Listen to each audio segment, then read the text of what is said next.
pays passionné d'égalité et de fraternité, il n'y a pas d'ordre public possible, ni même souhaitable, sans justice sociale.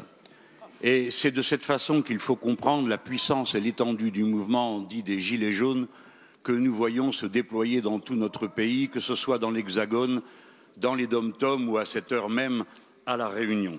C'est donc la justice sociale qu'il faut rétablir si l'on veut que revienne l'ordre et que cessent les violences que provoquent ceux qui s'opposent à ce mouvement. Il n'est pas juste, Monsieur le Premier ministre, de prendre 4 milliards à des gens qui n'ont pas d'alternative au déplacement en voiture par une surtaxe sur les carburants quand, dans le même moment, vous donnez exactement la même somme en supprimant l'impôt sur la fortune à des familles de riches qui n'en ont pas besoin et qui ne vous l'ont jamais demandé.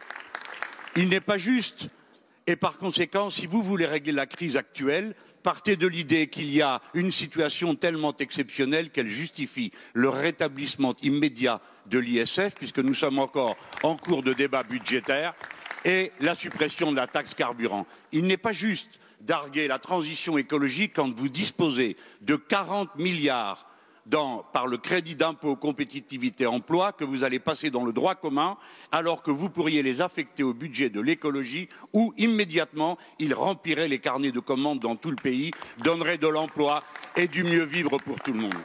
Si bien que je suis obligé de vous dire, samedi paraît-il, vous avez l'intention d'interdire la manifestation que les Gilets jaunes ont appelée. Oh, beaucoup d'entre nous seront à la manifestation contre les violences sexistes et sexuelles. Mais nous irons, je vous le dis, les insoumis iront dans ces manifestations.